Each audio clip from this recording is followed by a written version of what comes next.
Bonsoir madame, bonsoir monsieur. Heureux de vous retrouver après l'interruption estivale. Bonsoir Nourdine Mouadib. Bonsoir Hamid. Merci d'avoir accepté notre invitation. Nous allons parler d'enseignement, qui est un immense problème au Maroc. Mais nous avons décidé à 2M, non pas de parler de ce qui ne marche pas, mais de ce qui marche. L'enseignement, c'est une crise océanique. Il y a un océan de crise. Mais nous avons décidé de privilégier les îlots d'excellence qui existent néanmoins. Et c'est pour ça que nous faisons appel à vous, parce que parmi ces îlots de crise, il y a l'Université internationale de Rabat, dont vous présidez aux destinées. Auparavant, si vous permettez, je voudrais vous demander quand même d'évoquer la crise en grands mots, en quelques chiffres, en quelques phrases. Merci Hamid, merci d'abord pour l'invitation, merci à 2M. Le sujet est d'actualité et si on doit résumer la crise, bon la crise elle est quand même, comme tu l'as dit, c'est un océan de crise, mais si on doit la résumer en quelques points, en tout cas de mon point de vue, il y a 3 points fondamentaux qui ont mené, je dirais, aujourd'hui à cette crise. Premier, c'est les contenus pédagogiques et on a écarté certaines matières qui formaient à l'esprit de raisonnement, bon, comme la philosophie, comme la dissertation, plus les méthodes pédagogiques qui ont évolué. Et donc, étant donné je dirais le contexte mondial, les nouvelles technologies, face à une génération qui est aujourd'hui une génération d'IT, de technologie de l'information, toute une adaptation de notre ingénierie pédagogique à cette nouvelle donne. Le deuxième point, c'est aussi quelque chose qui est arrivé, c'est la massification. Et face à la massification, donc je pense que le Maroc n'a pas été préparé. Il y a trop d'étudiants. Alors trop d'étudiants, pour vous donner un chiffre, on est passé de 100 000 bacheliers en 2009 à plus de 200 000 bacheliers en 2013. Donc plus d'un doublement. Donc, et ça a des conséquences, des répercussions sur l'enseignement supérieur qui passe de 300 000 bacheliers. Donc il n'y a pas les écoles, il n'y a pas les maîtres. Il y a, donc ça, c'est des conséquences. D'abord, c'est des conséquences budgétaires, c'est de l'investissement. Il faut doubler la capacité d'accueil au niveau de l'enseignement supérieur, si je parle de l'enseignement supérieur en particulier. Il faut aussi recruter des enseignants-chercheurs. Et là, c'est le troisième point, le troisième pilier qui est la crise, c'est le corps enseignant. Aujourd'hui, donc, il y a un corps enseignant qu'il faut revoir, gérer sa formation. Je parle du primaire jusqu'au supérieur. Il y a des excellences dans les universités, dans les écoles, mais ça reste aujourd'hui quelques individualités. Il faut revoir la formation des formateurs et on va être face à un problème majeur qui va arriver dans les années à venir, c'est le départ à la retraite massif des enseignants, notamment dans l'enseignement supérieur. Et on n'a pas la relève. Et on n'a pas la relève. Donc la crise, elle est gérée, c'est une conséquence alors si on doit remonter plus loin, donc depuis le manifeste de l'arabisation de 70 de El-Fassi, donc qui s'est traduit donc par la mise en place de l'arabisation, et qui ne s'est pas accompagné de toute une ingénierie pédagogique qui permet d'enseigner en arabe. Et on est allé sur un enseignement qui, petit à petit, a dérivé vers apprendre par cœur plutôt que d'apprendre à raisonner, à analyser et ainsi de suite. Est-ce qu'on veut parler directement et rapidement de l'université que vous dirigez? Alors les chiffres. Les chiffres. Ça a coûté combien? Alors, en quelques mots, c'est un investissement de 1,2 milliard de dirhams. Donc c'est une image. Voilà. Ça c'est le bâtiment, le premier bâtiment de l'Université internationale de Rabat. C'est notre premier bâtiment fétiche qui accueille plus de 1000 étudiants, d'une capacité de 1000 étudiants. Et le coût, ça a été le coût de 1 milliard 200 000. Le coût global de l'investissement, c'est 1 milliard de dirhams. Aujourd'hui, on a bouclé pratiquement 450 millions de dirhams d'investissement, ce qui nous a permis d'avoir un campus universitaire. Un campus de 20 hectares. C'est un campus, c'est un terrain de 20 hectares sur 20 hectares, qui aujourd'hui, on est à peu près à 50 000 mètres carrés couverts, sur un total qui va être de 130 000 mètres carrés une fois le campus terminé. Capacité d'accueil? La capacité à terme, c'est une capacité de 5 000 étudiants et on commence à réfléchir à une capacité... Aujourd'hui, on est à 1500 étudiants, après 3 années d'ouverture. Il y a déjà des brevets déposés? Alors on est à 24 brevets, ça fait partie de la fierté de l'université. Et ça c'est grâce au cours professoral qu'on a ramené un cours professoral de l'étranger, la diaspora marocaine, expérimenté. Et on est à 24 brevets avec aussi des contrats de recherche, dans un contrat avec le Pentagone, avec l'armée américaine, des contrats sur les microcaméras. Donc il y a une activité universitaire. C'est-à-dire c'est pas uniquement la formation, c'est la formation, la recherche et également la formation continue pour les profs, entreprises. il y en a combien? 150? À terme, 150. Actuellement, il y a 50 enseignants-chercheurs. Des profs et des chercheurs. Voilà. Alors, tout le personnel aujourd'hui, on va être à 150, mais à terme, il va y avoir 150 enseignants et tout le personnel, on sera 350 personnels dans l'université. Dites un mot, même rapidement, des disciplines, parce que c'est ça qui est original.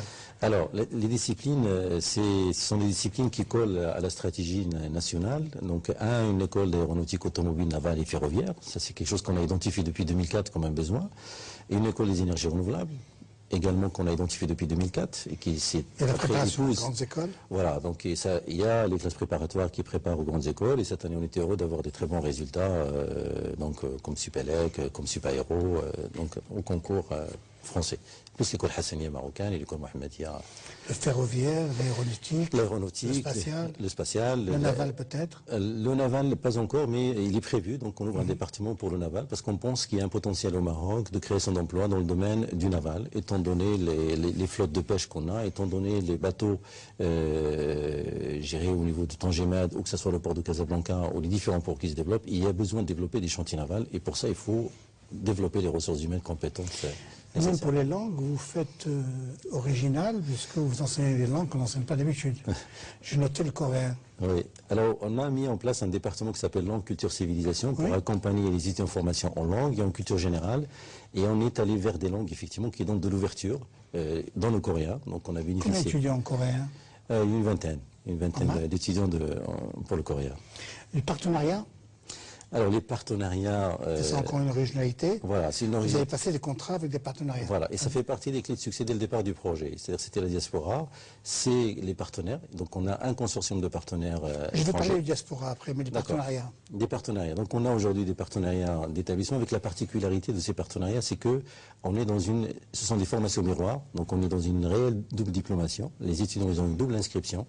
C'est-à-dire un étudiant qui sort de chez vous automatiquement. Par exemple, le diplôme de Sciences Po Grenoble, ou bien, voilà. Donc, ou le SRN. Donc, il a les deux diplômes. Et on est inscrit, ce qui est important, on est inscrit, donc, au niveau du bulletin officiel du ministère français. C'est-à-dire que nos diplômes sont édités. Ils sortent au niveau du bulletin officiel français. Alors, vous avez le partenariat avec qui? Alors, il y a des partenariats américains comme Georgia Tech à Atlanta, l'Université de Mississippi, Yale, et d'autres partenariats qui vont arriver. Et françaises, donc il y a l'Université de Nantes, l'Université de Lorraine, l'USCRN, Sciences Po Grenoble et d'autres partenaires, notamment l'architecture, J'insiste, le double diplôme est acquis. Le double diplôme est acquis et pour témoin, même le président de la République française, lors de son intervention à l'Université internationale de Rabat, l'a mentionné. Très bien. Comment l'idée est née? L'idée est née d'un constat. Et d'un constat qui est... Non, elle est née dans quelle tête? Dans quelle tête? Dans la mienne. Quand? Modestement. En 2004. En 2004, mais c'était quelque chose qui cogitait, c'est-à-dire qui mûrissait progressivement. C'était une année sabbatique? J'étais effectivement donc en Australie en année sabbatique, mais les premières lignes sur le projet, je les ai rédigées effectivement à Sydney. Et l'idée est venue d'un besoin et d'un constat. C'est qu'on voyait que les étudiants marocains qui venaient d'abord, le niveau était... Dans la région? Et j'avais fait une étude de l'origine sociale des étudiants qui étaient au Pays de Loire et Bretagne. J'étais à Nantes. Et je me suis rendu compte que plus de 90% de ces étudiants dans cette région-là étaient issus d'une couche, je dirais, aisée marocaine. Et je me suis dit, mais l'ascenseur social est en panne. C'est-à-dire, on dit l'ascenseur est en panne. Et alors, du coup, donc, je suis allé plus loin. Il y a plus de visa. Il y a un problème de visa. Donc, c'est un ensemble. Les moyens, un problème de visa. Les moyens, les visas. Et de là, donc, est partie donc l'analyse pour analyser finement et essayer de proposer de manière à ce qu'on transfère le savoir et la connaissance vers ces populations qui ne peuvent plus Ces étudiants qui ne peuvent plus se déplacer vers le savoir et la connaissance. Si Mohamed ne va pas à la montagne va à Mohamed. Voilà, donc vous amenez Mohamed à la montagne. Voilà, donc j'ai convaincu l'ensemble des partenaires, d'abord mon université qui était l'université de Nantes, et après donc d'autres partenaires qui nous accompagnaient dans cette aventure, voilà, pour avoir aujourd'hui l'université telle qu'on l'a aujourd'hui. À quel moment les officiels marocains ont été impliqués? C'est l'ambassadeur. C'est l'ambassadeur Thalas Ilmassi qui, le premier, géré officiel marocain que j'ai contacté, voilà, que j'ai contacté. Thalas Ilmassi qui a, dès le départ, a trouvé le projet fou. Tout simplement, il a trouvé le projet fou, mais intéressant et passionnant. Et il a participé à la première réunion de présentation de l'étude de faisabilité en janvier 2006 à Nantes, avec la présence du président de la région, le président de la chambre de commerce de Nantes-Saint-Nazaire. Non, c'est Hérault. Et c'était la mairie, donc Jean-Marc Hérault, qui était aussi, la mairie était impliquée dans le projet, parce qu'en partie, il y a une partie de l'étude de faisabilité était financée par la chambre de commerce, la région et la ville. Et Jean-Marc Hérault. Et donc vous avez sollicité les Français en premier? Alors il fallait d'abord, comme je disais tout à l'heure, il y avait une première clé de succès, bon, c'est l'institutionnel. Deuxième, c'est convaincre un consortium pour accompagner le projet, pour faire un saut dans le temps. C'est-à-dire qu'on aurait des formations miroirs, ça veut dire on se met au même niveau, à un instant T, au même niveau que les universités qui délivrent ces diplômes. Donc il fallait convaincre les Français, les institutionnels, donc, donc les affaires étrangères, donc français. Je me suis déplacé à Paris à plusieurs reprises pour les convaincre de la viabilité du projet et de l'intérêt du projet, tout en parlant de la francophonie, de la géopolitique pour la France. Et Thalas Ilmassi était observateur. Alors, Thalas Ilmassi, il n'était pas observateur parce qu'il a été actif lors de cette réunion, parce que j'ai insisté pour qu'il préside la réunion à Nantes, de manière à ce que les Français voient que l'institutionnel, que l'État marocain est présent, est impliqué. Donc il fallait mettre en confiance toutes les parties, la partie française et la partie marocaine. La partie marocaine de montrer qu'il y a un consortium et qu'il y a un appui du côté français, et la partie marocaine de voir qu'il y a un appui officiel. Et donc, c'est cette première réunion que j'appelle moi l'acte de naissance du projet, donc de l'université, parce que c'est la présentation. Et Thalas Ilmassi a suivi le projet jusqu'à ce jour, parce que même donc il demande toujours des nouvelles du projet, où est-ce qu'on en est, etc. Ensuite, Thalas Ilmassi a fait un rapport. Voilà, donc Thalas Ilmassi, dans son rôle d'ambassadeur, donc il a fait une note qui a véhiculé jusqu'aux instances, voilà, qui au palais, les affaires étrangères, certainement au palais aussi, parce que par la suite, donc j'ai eu des introductions, donc auprès du palais, auprès de Mziane Belfrère, le feu Mziane Belfrère.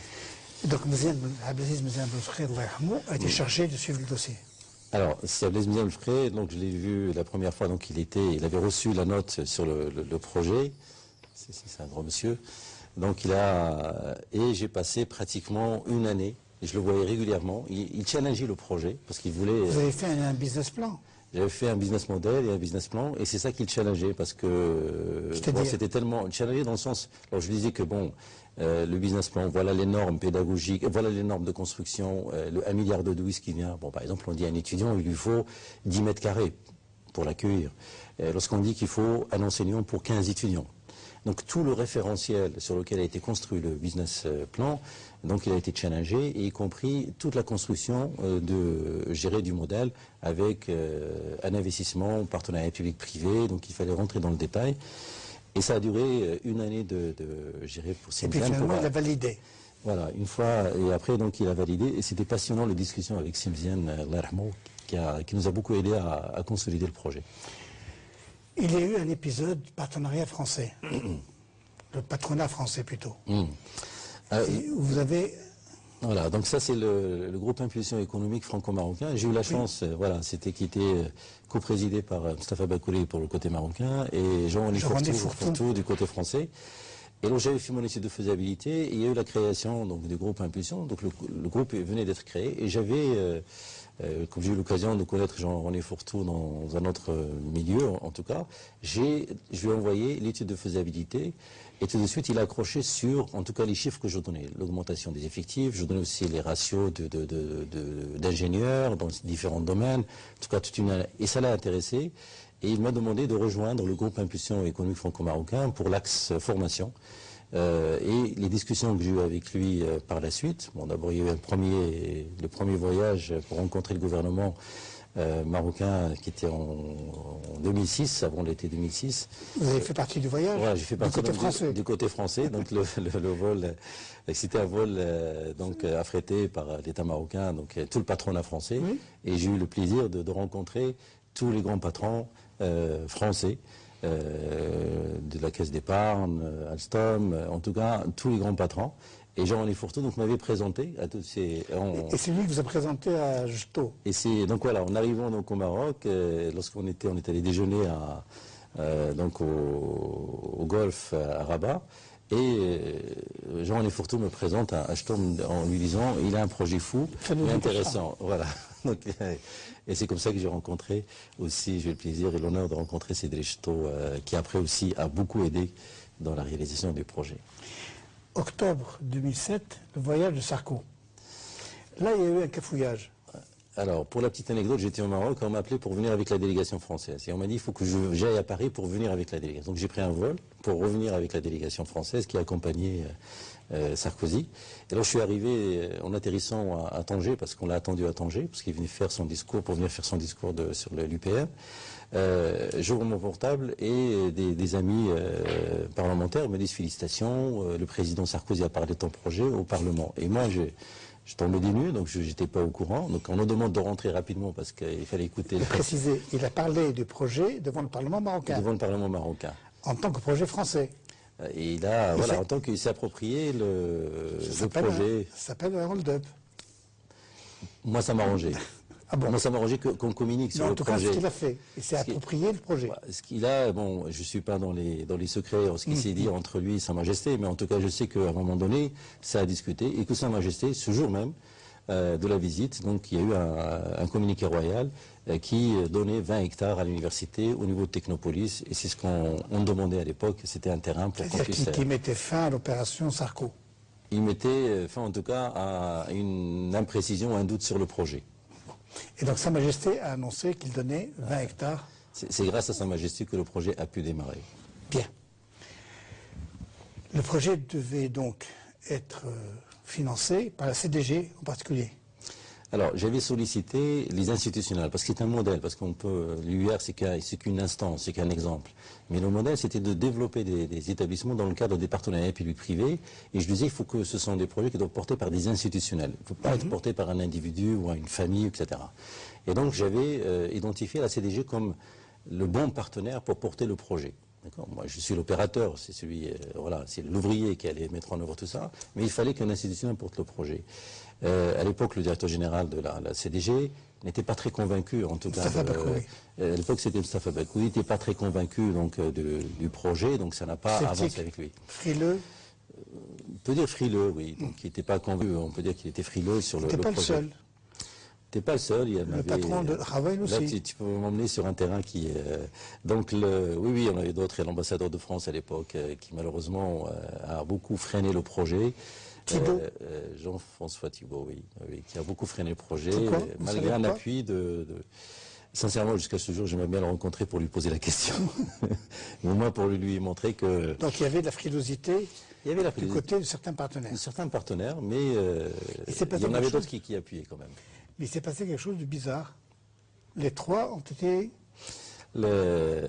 Oui, il y a eu quelque chose. Bon, comme je le dis, tout projet, il faut qu'il ait un peu de baraka avec un projet pour qu'il puisse voir le jour. C'est Ahmed Belkacem. Bon, on peut dire c'est Ahmed Belkacem de Blimlal, peut-être, mais pour chaque projet, il faut qu'il y ait une partie, je dirais, de cette baraka qui pousse à un moment donné pour... En tout cas, les trois sont partis. Oui, par le hasard des choses, Moustapha Bakouri donc, a été appelé à d'autres fonctions, donc, et le remplaçant, Anas Al-Anami, en juin, je crois que c'était juin 2009, en tout cas c'était l'été 2009, qui est arrivé, bon, quelqu'un aussi pour lequel... Et ceux qui soutenaient, c'est qui? Les croyants, c'est qui? Ah, les croyants, ils sont quand même nombreux, parce que...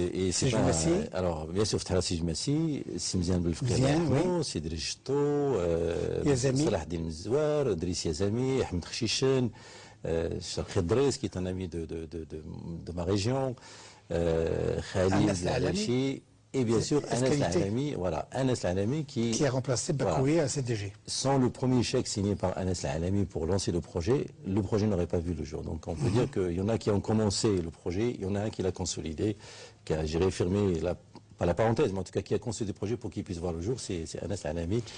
Mais avec date définitive, décisive, 31 décembre 2009. Oui. Vous recevez 2 chèques.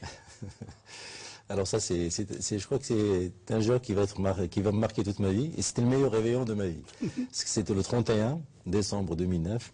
Je reçois donc les 2 chèques, les 2 virements, un pour la partie gestion pour le fonctionnement, et un pour la construction, pour lancer la construction du premier bâtiment. Et donc c'est un réveillon que j'ai passé chez les internationale est née. Est né, donc voilà, on peut dire le 31 décembre, on peut dire ça y est, j'avais dit ça y est, le projet est sur les rails. Quelque chose d'original que vous avez fait, qui est peut-être déterminant, c'est la diaspora. En avril 2009, vous avez réuni une conférence de tous les cracks, tous les profs qu'il y a à travers le monde et qui sont marocains. Donc ce que vous avez fait, vous avez voulu que d'autres le fassent. Alors, ils étaient combien? D'abord le profil. Le profil. Alors, d'abord, je disais tout à l'heure, il y avait 3 clés de succès pour le projet. Et parmi les trois, c'est la diaspora, la mobilisation de la diaspora. Et depuis 2004-2005, j'ai travaillé. Bon, alhamdoulilah, il y a une grande diaspora très très haut niveau. Malheureusement, certains ne sont pas très connus. Alors, le profil. Alors, les profils de ces Marocains, c'est plutôt des gens qui ont plus de 45 ans. Dès le départ, j'ai dit qu'il faut que j'ai mobilisé ceux qui ont une carrière derrière eux, qui ont un réseau, qui ont une expertise, qui ont aussi donc un rayonnement à l'international. Qui ont des bouteilles. Qui ont de la bouteille, qui vont mettre en confiance les partenaires, qui vont mettre en confiance aussi au niveau interne, c'est-à-dire au niveau national. Qui n'attendent plus rien. Et qui n'attendent plus rien, dont certains de leurs enfants sont grands, sont déjà à l'université, donc qui cherchaient un challenge, c'est-à-dire on est dans la quarantaine, la fin de la quarantaine, on cherche un tournant, quoi. Et donc je leur ai vendu le challenge de cette université, et ils étaient tous réceptifs à ce challenge, et aussi le côté utilité publique de ce projet, parce qu'on voudrait que ce projet-là soit un ascenseur social, parce qu'on était nombreux à être produits de l'ascenseur social, et ouvrir cette université à des jeunes qui ne peuvent plus aller ni aux États-Unis ni en Europe pour étudier. Et on a aujourd'hui sur ce... Combien ils étaient? 250? Alors ils étaient 200, à peu près 240. Et quelqu'un qui m'a beaucoup aidé pour organiser cette journée, c'est Driss Yazami, donc le CCME qui s'est mobilisé pour donc voilà, bon, on peut ça c'est une photo que j'adore, donc avec Driss Yazami, donc devant l'université actuellement, mais Driss Yazami a beaucoup œuvré pour que cette université, en tout cas, voit le jour. Donc cette diaspora, juste pour rappeler cette journée, donc c'était la première fois que certains chercheurs marocains qui étaient inconnus ont pu être découverts par les Marocains. Et des gens il y a très haut niveau. des gens exceptionnels. Oui, il y a des gens qui sont aujourd'hui dans les... Hachem Seddiqi. Il y a Simam Cherkaoui qui d'ailleurs vient d'être choisi parmi les 2 chercheurs choisis par Obama pour la partie énergie renouvelable. Il y a Mounir Roro qui a le prix IBM au niveau mondial parmi les 73 et le seul en Afrique. 73 chercheurs gratifiés par IBM. C'est lui qui a un contrat avec l'armée américaine. C'est lui qui nous a ramené le premier contrat américain. Et après d'autres qui sont venus plus tard, comme Hachemi Seddiqi et d'autres. Il y a Ahmed Baroudi qui est aujourd'hui directeur général de la SIE. Donc ils enseignent au Maroc aux mêmes conditions qu'à l'extérieur.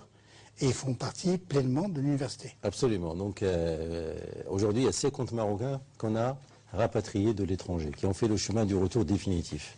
C'est pas rien.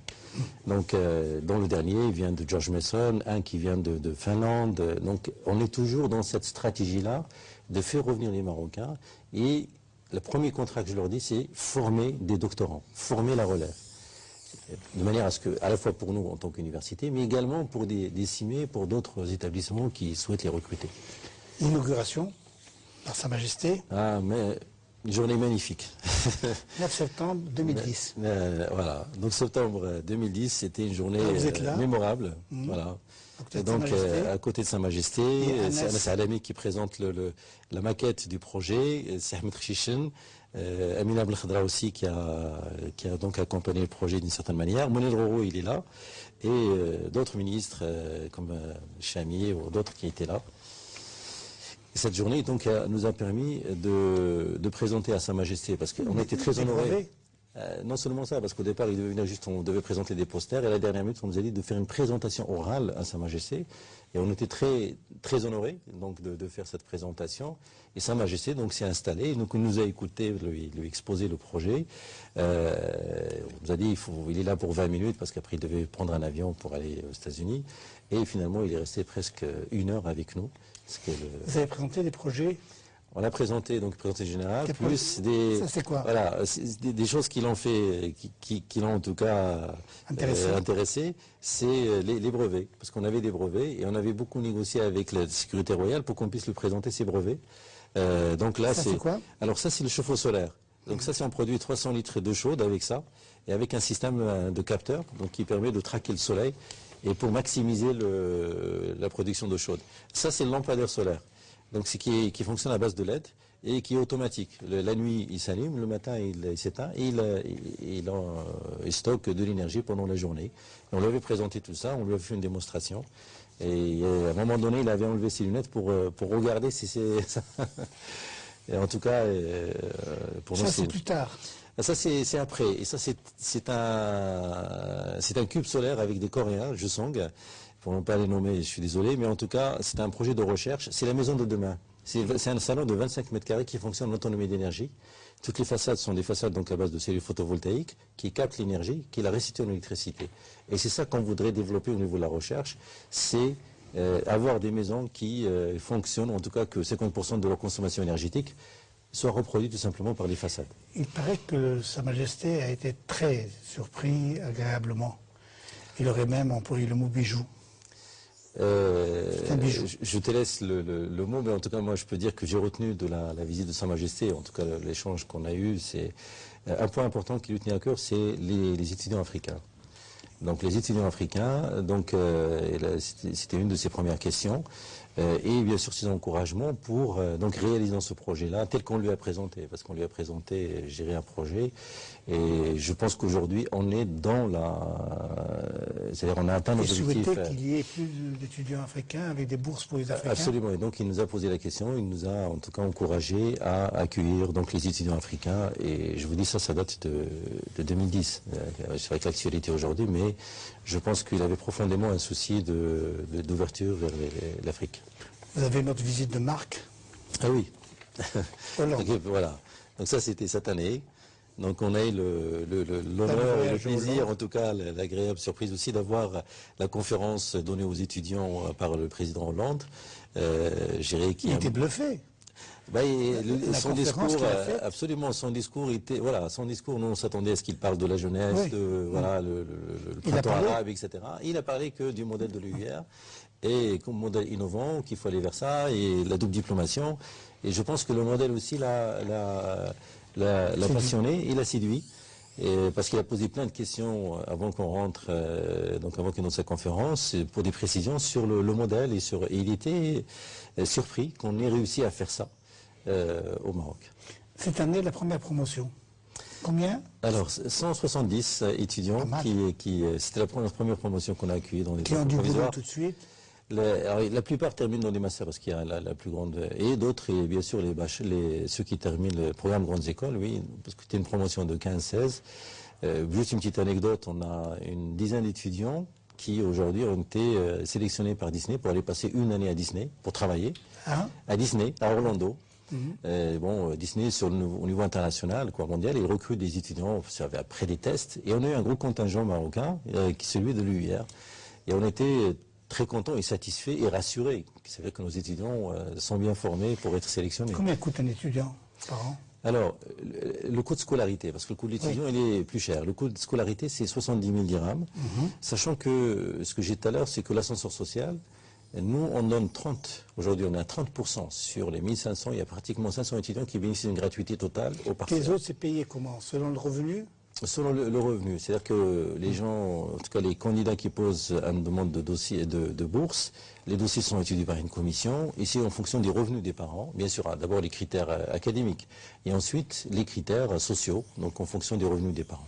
Et donc il y a 30% qui sont gratuits. Qui sont gratuits. On est aujourd'hui pratiquement 500 étudiants. nos premiers lauréats, en tout cas de ces bourses, ont intégré, je vous disais tout à l'heure, des écoles comme Supélec, comme Super Héros, des grandes écoles françaises, des jeunes qui n'auraient jamais pu intégrer ces écoles. La parité, filles-garçons. Alors, la parité, donc, on a plus de filles, d'étudiantes, que de garçons. On a 55% de filles et 45% de... Ah oui, ça c'est une photo qui est prise dans le labo, oui, dans le labo des TP, des classes préparatoires. Donc là, on voit bien qu'il y a pratiquement plus de filles que de garçons. Et au niveau du personnel, on tient aussi à la parité, donc à la dimension genre. Il y a pratiquement 46%, ce sont des femmes, des femmes, et le reste, c'est des hommes. Donc on est vraiment pratiquement à 50%, on est dans la parité. Quelle est votre opinion sur l'équivalent? On peut faire des écoles de ce genre? Absolument. Ce que j'ai dit tout à l'heure, c'est un modèle. C'est-à-dire qu'au-delà de l'UIR, c'est un modèle qui est reproductible et qui est instanciable. Reproductible? Reproductible. Parce qu'aujourd'hui, on est dans le cadre d'un partenariat public-privé. Donc d'abord, il y a le modèle de montage, donc il est reproductible. Et après, le modèle académique, il est également reproductible. Et puis il y a la caution politique. Absolument. On ne peut pas réussir de tels projets sans qu'il y ait un appui institutionnel clair et important. Parce que ce sont des projets d'utilité publique qui initient des investissements lourds et qui épousent aussi donc une stratégie nationale. Et on ne peut pas demander à un simple privé, personne ou famille, etc., d'investir, donc des investissements relativement lourds. Je prends l'exemple des investissements dans le domaine de l'aéronautique et pour les énergies renouvelables. On va être à 10 millions d'euros d'équipement. Bon, quel privé va mettre 10 millions d'euros dans des investissements pédagogiques? Voilà. On va passer à votre itinéraire, mais une question quand même qui me tracasse. Combien de temps il a fallu de votre temps pour préparer tout ça? Des années? De 2005 à 2004 jusqu'à 2010. J'ai réussi à convaincre Vous ne travaillez pas? Non, j'enseignais à Nantes, mais j'ai réussi quand même à avoir un part-time, comme on dit. Oui, mais vous n'aviez aucune ressource. Combien ça vous a coûté tout ça? Vous payez de votre poche? Oui, tout le début du projet jusqu'à 2010, j'ai payé de ma poche. Oui. Combien? Vous avez fait un calcul? Oui, parce que c'était après comptabilisé, c'est 4 millions de dirhams. 4 millions de dirhams? 4 millions de dirhams, toutes mes économies, toutes mes... Votre famille était contente? Ma femme se posait des questions, elle disait que j'espérais que... Voilà, elle disait, j'espère que tu sais ce que tu fais. Donc, mais alhamdoulilah, bon, l'essentiel c'est le résultat. Et vous avez des bureaux? Ah, non, je faisais mes réunions pendant plusieurs années dans des cafés. Pendant des cafés, je payais plein de cafés aux personnes qui m'accompagnaient, je recevais. Donc vous n'avez pas de bureau? Mais après, j'ai eu les 16 amis qui m'ont donné un bureau au CCME et Simziane qui m'a donné la protection. Qui a protégé le projet. Un bureau à côté du sien. Voilà, il m'a donné donc un bureau à la COSEF. Et comme je lui dis un jour, je lui dis, c'est Abdelaziz, vous m'avez donné donc l'Himaya. Et il a rigolé. Parce qu'il a protégé plutôt le projet. Donc, ce qui s'est posé. On va parler de votre itinéraire. La partie que j'ai. Donc vous êtes né le 13 mars 61. Oui. Du côté de Dar Oulad Zidoh. Absolument. C'est dans la province de Frédou-Salah. Ce Dar Oulad Zidoh est célèbre pour quelque chose. Oui, alors pour la petite histoire. La grande histoire. Non mais voilà, c'est la grande histoire. Oui. Peut-être que les gens ne la connaissent pas, c'est que Hassan Ier revenait de Marrakech, était malade ou blessé, et il est décédé à Dar Zidoh. Et pour ne pas annoncer son décès à Dar Zidoh, parce qu'ils avaient peur de... Donc ils l'ont ramené jusqu'à Rabat, debout sur son cheval, en mettant le tenant, voilà, on a caché sa mort et en le tenant debout donc sur son cheval pour rentrer sur Rabat. Et voilà, donc, et Dar Zidoh qui était une caserne. La famille, c'est une tribu makhzen qui s'adonne à l'agriculture. Oui, tout à fait. Donc, la région arabe Timbak, oui, tout à fait. Une particularité, le père a fait des études. Alors, mon père, parmi ses frères et sœurs, donc, il était le seul à avoir étudié. Donc, il a fait la ferme école de Mlimna à l'époque, qui est devenu après les lycée Mohamed. Et il a eu donc à l'époque son brevet. Voilà, donc il a eu le brevet. Il a été instit dans le sud. Alors il a été envoyé à l'âge, je crois, de 15 ans comme instit dans le sud. À côté voilà. Après, donc il est passé. Ils avaient besoin d'interprètes au niveau du ministère de l'Intérieur, donc dans les. Et il a terminé Khalifa. Voilà, il a terminé Khalifa. La mère est une cousine. Voilà, du père, oui. blonde aux yeux verts.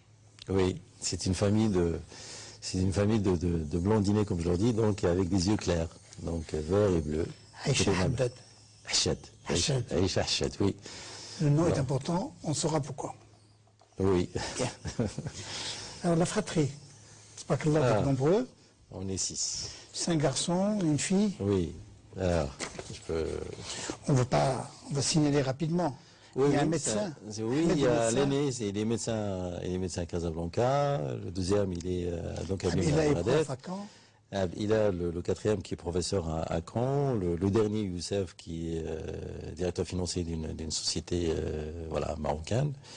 Et donc voilà, et la sœur qui travaille à Blimnel, à la mairie de Blimnel. Mais tout le monde a fait les études, et les études c'est sacré. Absolument. Pour le père, Allah yarhamou, donc il y avait un seul conseil qu'il nous donnait, donc Qra'ou.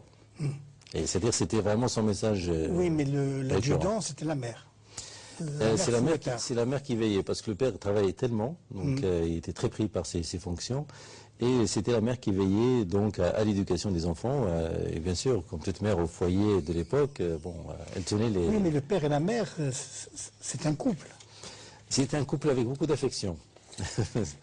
C'est un couple... Il y a de la complicité, de l'affection. Absolument, il y a la complicité, oui, absolument, tout à fait. C'est le déjeuner sur l'herbe. Oui, absolument, c'était vers Ifrane, en allant passer un week-end à Ifrane. Oui, il est magnifique. Mais beaucoup d'affect entre eux. Tout ça pour dire enfance heureuse. Alhamdoulilah, oui, on a eu une enfance heureuse, une famille modeste et moyenne, mais en tout cas heureuse, alhamdoulilah. Un cabanon à Mohammedia. Oui, le père était très moderne à l'époque. Bon, on avait donc la famille donc, avec d'autres oncles, etc. Donc la famille avait acheté 3 cabanons, le père avait acheté un cabanon à Mohammedia. Et vacances utiles Oui, donc on allait aussi à Ouladi-Ish, pour irriguer des betteraves ou la pastèque, le champ de pastèque, et oui, tout à fait. Donc le nom, c'est pas n'importe quoi. Oui. C'est un nom chargé. Alors la mère, le père c'est Oulad Srer, la mère Oulad Kbir, et on a tranché par Mouaddib. C'est le père qui a fait le choix. C'est le père qui a fait le choix parce que Mouaddib qui signifie l'éducateur. L'éducateur. Oui. Donc le père, lorsqu'il a voulu plutôt faire le livret de famille, donc à l'époque, c'est le protectorat, vous lui avez demandé de choisir un nom. Et il a choisi donc le nom Mouaddib pour l'ensemble de la famille, c'est-à-dire au sens large. Mes cousins, Kouloum, il s'appelle aujourd'hui, tous ils s'appellent Mouaddib. Il y a une famille Mouaddib en Tunisie, Meddeb. Oui, tout à fait. Mais à l'époque, les Français proposaient une liste de noms. Oui. Et les gens devaient choisir, voilà. Notre ami Meddeb, par exemple, oui. L'école primaire Oui, à Tedla, oui. J'ai fait mon CP à Tedla. Et une photo. On a passé beaucoup de temps à Tedla. C'est le 4e à partir de la droite. C'est le 5e. Je suis 5e à partir de la droite, oui. Le gosse tout mignon. Donc voilà, ça c'était la classe de CP. C'est à Tedla. C'est à Tedla. Mais l'école est quand même moyenne. Les fugues. Le primaire, oui, je l'ai passé moyen. C'était pas une scolarité exceptionnelle. C'est plutôt après, à partir du collège, où donc voilà, il y a eu le réveil. Et le réveil, le prof français a joué un rôle, non? Le collège, il y a eu un déclic, l'environnement. Donc les coopérants ont joué un rôle important dans notre formation, comme à l'époque il y avait l'école bilingue, donc les maths, la physique. Et on a eu à l'époque collège s'appelait le collège Castor, donc c'est un cabinet. C'est devenu Hassan II après. Et après je suis allé terminer donc au lycée Hassan II où j'ai eu mon bac. Et après je suis venu en France. Quelque chose de particulier au collège, c'est la maison des jeunes. Alors oui, tout à fait. Donc à la maison des jeunes, qui nous a sauvés. Parce que la maison des jeunes jouait un rôle assez important. Elle était couverte et on avait une salle couverte. C'était une des rares villes au Maroc à l'époque qui avait une salle couverte, polyvalente. On avait une piscine de la ville. Donc en tout cas, l'équipe de l'époque qu'on avait misé sur la maison des jeunes, sur la culture, en fait, sur le sport, pour canaliser les jeunes. C'est le basket.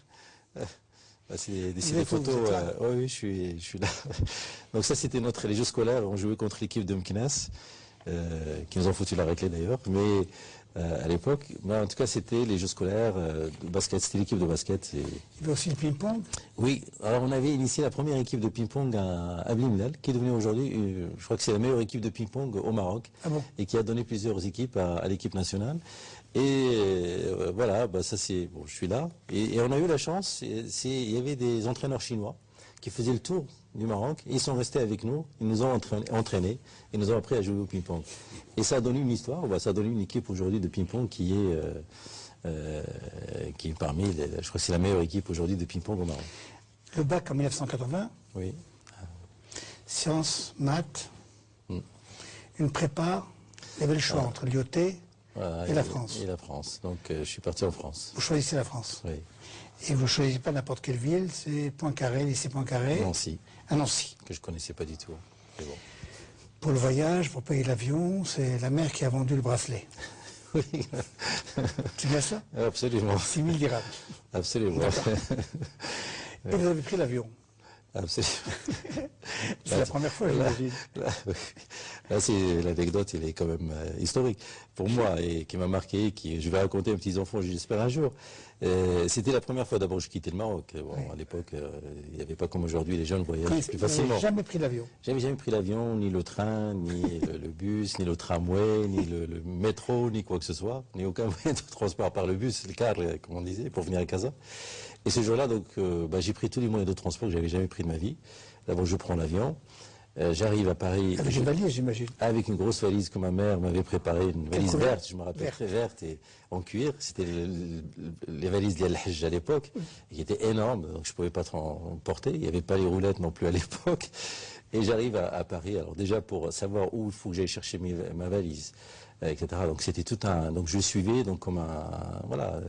J'étais un peu perdu, mais je suivais les gens. Et l'escalator. L'escalator, la première fois que je prenais un escalator, donc ça peut paraître aujourd'hui, je dirais. En tout cas, lorsque je sors, je ne savais pas comment aller à la gare de l'Est. Parce qu'il fallait à la gare de l'Est pour prendre le train pour aller à Nancy. Et je suis resté dehors pendant pas mal de temps. Et il y a un Algérien qui faisait. C'est un éboueur, donc qui nettoyait les trottoirs. Et je crois qu'il m'a observé et il est venu me voir. Et il m'a dit Finraya. Alors je le regarde, je lui dis ah non si. Il me dit ah bah il faut, moi il m'explique, il me dit il faut prendre la navette. Et donc il fait signe comme ça, la navette. Et moi je regarde, bon le mot navette c'est la première fois que je l'entendais, j'ai dit mais navette ça veut dire c'est une navette spatiale. Donc j'ai dit mais il y a quelque chose qui ne va pas. Donc je fais tourner ça dans ma tête, j'attends et après il revient vers moi. Il voyait que je ne bougeais pas, il m'a dit mais qu'est-ce que tu attends? Je dis, bon, il a vu que j'étais un peu perdu, il m'a dit, mais la navette, elle est là. Donc, alors, il fait signe, il y avait un bus, parce que lorsqu'il a fait signe avant, il n'y avait pas de bus qui était à l'arrêt. Et donc, je vois qu'il y avait un bus, et donc, j'ai compris que la navette voulait dire le bus qu'il fallait prendre. Et voilà, j'ai pris le bus et puis, t'es arrivé jusqu'à Nancy. Je suis arrivé à Nancy à 4h du matin, alors je suis arrivé à 15h à Paris, et j'ai raté tous les... Et j'ai pris le dernier train de... C'est un film de Charlot. Oui. En plus, j'avais pris à l'époque le train de minuit qui était plein de bidasses, qui partait en Allemagne dans les casernes. Et donc les premiers mois, c'est la mouise. Ah, les premiers mois difficiles, ça c'est clair. Donc c'est très difficile. Ni logement, parce que personne n'attend.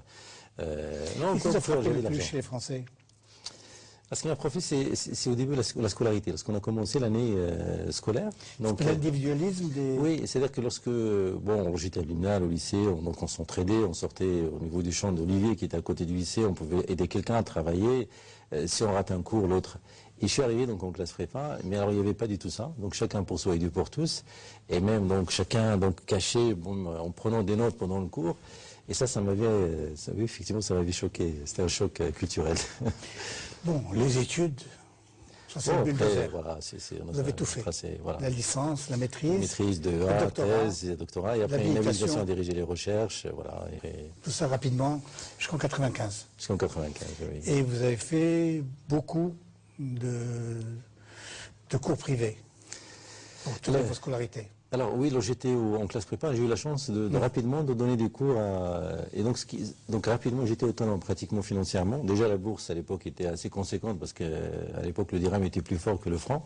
Donc on vivait assez bien avec la bourse. Et l'OMS. Et alors l'OMS est venu en 86, donc j'étais expert. Voilà, donc j'ai eu la chance de travailler. J'ai fait un stage au centre informatique du CHU de Nancy, et qui avait un contrat avec l'OMS. J'ai travaillé avec eux, et le résultat, en tout cas, du travail, on m'a demandé d'aller le présenter à l'OMS à Genève. Et après, donc, voilà. Vous engagez. Voilà, c'était après. Je suis devenu conseiller scientifique de l'OMS pendant une dizaine d'années. $6 000 par mois. Oui, je gagnais bien ma vie à l'époque. Voilà. Donc, pour quelqu'un qui terminait une thèse, c'était pas mal, oui. Là, c'est une rencontre qui vous a marqué. Alors oui, professeur. Ça c'était à Washington. C'était une conférence sur la logique floue. Et ça, c'est un grand monsieur là. La logique floue. Alors, la logique floue, alors on a la logique classique, c'est le booléen, c'est 0 ou 1. Et la logique floue, c'est de dire que je peux donner entre 0 et 1.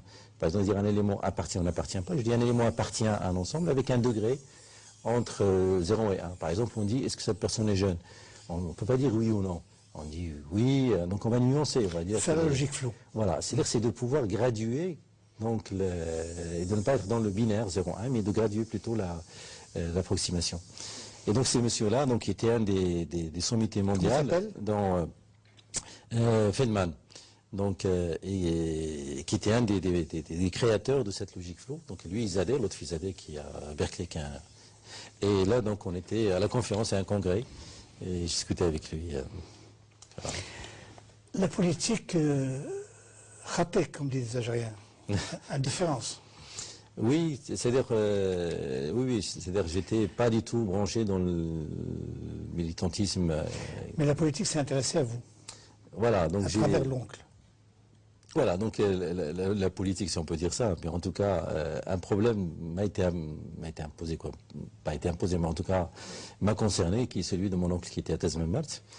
Et dès que j'étais parti en France, c'est le capitaine Hachad qui a participé au deuxième coup d'État. Au deuxième coup d'État. Donc, qui était dans le deuxième coup, fait partie en tout cas des militaires qui ont été condamnés lors du deuxième coup d'État, qui étaient condamnés à 20 ans. Et là, je suis allé en France, donc j'ai commencé à parler de Tazmemert. Et à l'époque, bon, tout le monde était fermé, y compris les partis politiques, étaient fermés donc à entendre parler de Tazmemert. Et plus tard, donc avec d'autres familles, on avait porté plainte contre l'État marocain pour un non-respect des droits de prisonniers. C'est-à-dire, on ne mettait pas en cause la décision de la justice, mais tout simplement le droit de prisonnier. C'est-à-dire que ces gens-là et leur droit de prisonnier, leur droit aux soins. Et on avait pris un avocat français qui était maître Sébastien de la Rivière, avec la complicité de Christine Dor-Sarfati, qui a organisé la rencontre. Et j'en avais déposé une plainte à l'époque contre l'État marocain. Et finalement, ça s'est bien terminé, puisqu'il a été libéré en 91. En 91. Et entre les deux, donc j'avais aussi contacté la Human Rights Watch aux États-Unis pour le. On le voit là. Voilà, il est là. À gauche. Donc à gauche, donc Hachad Salah, donc mon oncle qui était pour nous en fait un symbole de réussite dans la famille. Parce que il venait au-dessus de Limillel faire des... Oui, lorsqu'il était donc, dans la base, que ce soit Marrakech ou Meknès, donc parfois donc, il venait faire des youpies avec son avion au-dessus de Sort de l'ADH. Donc tous les gens de l'ADH le connaissaient. Et, voilà, donc c'était l'enfant fétiche de l'ADH. La vie familiale, vous êtes marié. Donc voilà. Elle est médecin, votre femme. Voilà, mon épouse est médecin et donc j'ai rencontré à Nantes, donc par un pur hasard des choses. En tout cas, j'ai rencontré à Nantes et voilà. Elle s'appelle Houda. Elle s'appelle Houda. Et vous avez deux enfants. Deux enfants, Reda et Inès. C'est 10 ans pour Inès et Reda 6 ans. 6 ans, oui. Voilà. Il y a quelque chose que je voudrais évoquer à la fin de cette émission, c'est le choc que vous avez subi à 25 ans. Parce que vous avez découvert quelque chose de très important pour vous. Vous avez découvert que votre père avait fait faillite. Oui. D'abord, je vous montre la photo du père, qui est impressionnante. Oui. C'est Abslam. Voilà, c'est Abslam. Donc, racontez, parce que c'est très révélateur de l'esprit familial. C'est toujours un peu compliqué de parler de ces histoires-là, mais rapidement, oui. En fait, moi j'étais en France et j'étais appelé... 25 ans. Oui, 25 ans, donc j'étais appelé par mon frère, donc Limnal, pour me dire que le père, il a eu une saisie donc, de la maison où il habitait pour des prêts qu'il avait contractés auprès du Crédit Agricole à l'époque. Vous tombez des pour moi, c'était une douche froide parce qu'on ne s'est jamais posé la question comment il finançait nos études, etc. Mais au fait, tout simplement, il empruntait. Et comme il avait une petite exploitation, donc il empruntait comme, voilà, et il utilisait cet argent. Il y avait un peu plus au fait de que 30 000 dirhams, mais il fallait tout de suite pour bloquer la saisie envoyer donc une certaine somme, je ne me rappelle plus, mais je crois que c'était moins Donc de il 30 000. empruntait l'argent en cachette, Voilà, en secret, ouais. pour financer vos études. Voilà, tout à fait. Et vous ne saviez pas. Et nous, bon, on se posait pas la question, c'est-à-dire de venir l'argent, c'est-à-dire voilà, on allait étudier, etc. Et là, pour moi, c'était un choc et en même temps, c'est quelque chose qui m'a rassuré. Une révélation. Une révélation, je dis c'est un père honnête. Oui. Et pourtant, il était un poste où il aurait pu se faire de l'argent, à Khalifa. l'époque, Khalifa à l'époque, il aurait pu faire l'argent qu'il voulait. Parce que, C'est la preuve qu'il n'était pas corrompu. eh ben oui, parce que moi, à la fois, j'ai été choqué pour lui, ça m'a fait de la peine énormément pour lui, pour la famille, parce que, bon, Khalifa, j'ai saisi, c'est quelque chose qui était, pour la famille, pas très facilement gérable et honorable.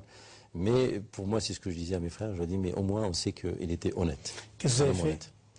Ben, j'ai tout fait pour effacer toute son ardoise. Et acheter une maison pour la famille. Et construire une maison donc pour la famille, de manière à ce qu'il quittait sa retraite, il avait sa maison, voilà, et qu'il ne manquait plus de rien. Il disait, je ne vous ai rien laissé. Oui, il m'a dit ça, et je lui ai dit, tu as laissé des hommes. Et ça l'avait, voilà. Bon. C'est une très bonne fin. Merci. Merci, Senoddin. Merci, Hamid. Nous allons maintenant vous infliger un petit jeu qui s'appelle l'autoportrait chinois.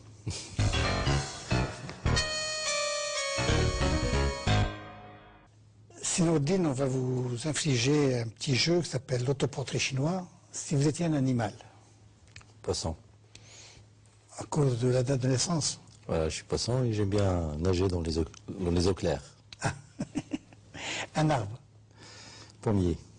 un lèche, pourquoi? J'adore les pommes. Ah, bien. Et Une fleur, Ah, la rose blanche.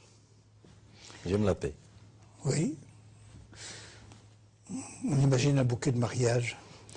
La paix. Une période historique, La révolution Industrielle.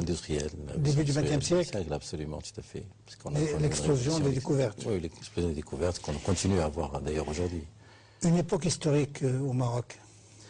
L'indépendance. L'indépendance, la construction du pays. C'est-à-dire c'est Récupération et construction de l'État. Oui, fonder une nation. Un grand homme, Bien Belfré.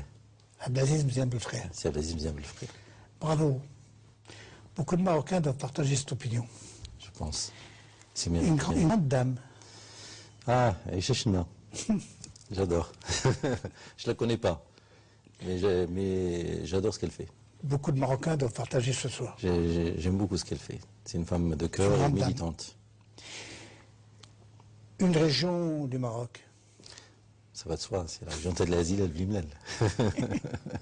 Une ville. Rabat. Ah, quand même. J'adore la ville de Rabat. Parce que c'est une ville verte, encore à échelle humaine. Parce que, pas comme Casa. Un péché. Le travail. Ah. Marié avec. Oui, depuis longtemps. Une vertu. Le travail. Merci beaucoup. Merci, Habib. Il vous reste à poser la question. Ah. Votre question. Moi, j'aimerais bien poser une question à tous mes compatriotes marocains, une question toute simple. Quel Maroc vous voulez demain? Je pense qu'on doit se poser cette question-là et préparer donc le Maroc de demain. Quel Maroc on veut demain? Quel modèle de société? Merci beaucoup. Merci Senoddin Mouadib. Merci madame, merci monsieur de nous avoir suivis. Vous pouvez nous écrire, envoyer vos remarques, vos critiques. Vous connaissez l'adresse, mais encore, 2m.ma. Bonsoir.